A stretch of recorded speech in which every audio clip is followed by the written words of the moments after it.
Well, hello everybody. I wanted to make a quick update video, mostly concerning EFS versus EF lenses from Canon. I've actually had a surprising amount of private messages and just a few comments on the fact that I made a big mistake getting an EFS lens, and I wanted to clarify a couple things just a little bit more clearly. I just recently purchased an EFS 17 to 55 f2.8 image stabilized lens. Probably one of the best lenses that Canon makes. It's right up there with their L series lenses. And you can think what you want, but if you read most of the reviews, they are going to agree that the build quality is not quite there, but the rest is, and their build quality is actually quite good. It is made of plastic instead of metal, but other than that, I don't think plastic is really going to go, last you going to be any different from metal as far as how long it lasts you. This could last a lifetime just as easily as an L lens could, and it has just as good optics. So, a couple of things.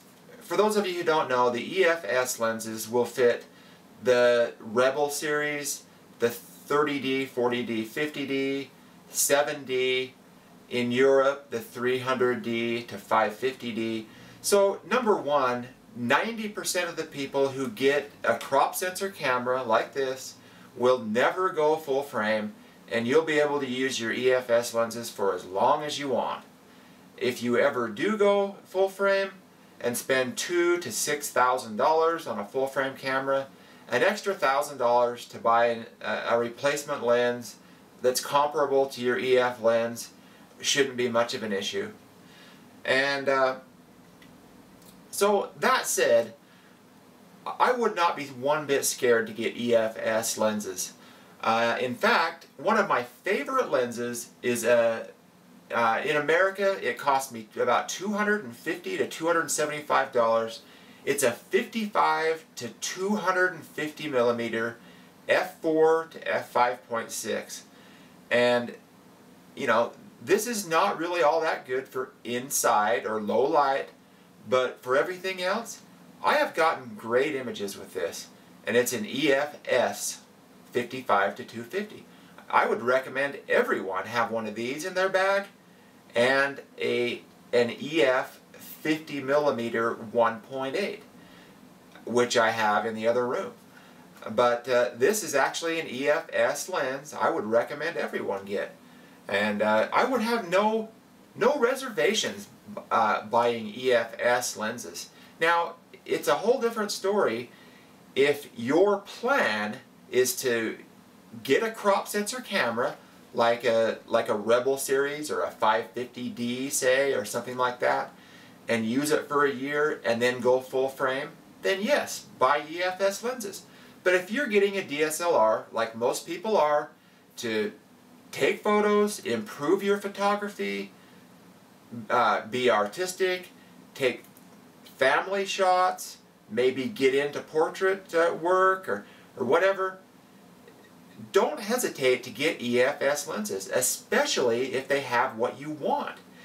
If there had been an EF lens that was comparable to the 17 to 55, I would have purchased it. But there is no EFS lens in this general focal length that has a 2.8 constant aperture and image stabilization. There just isn't one. So I didn't get it. The closest one is the 28 to 105 f4L, and I almost got that, but I wanted the 2.8, not the 4. And I'm glad I did it. To be real honest, it's the best lens I've ever held in my hands and actually used. Feels great. So, there's nothing wrong with either EF or EFS lenses, but I want to just tell everybody that if you are in that 90% bracket to 95% bracket of people who are never going to go full frame, do not hesitate to buy EFS lenses. There's nothing wrong with them. In fact, they are actually optimized for crop sensor digital cameras.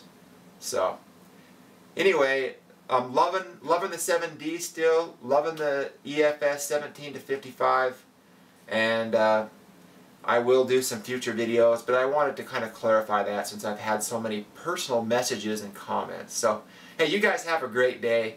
We'll talk to you real soon.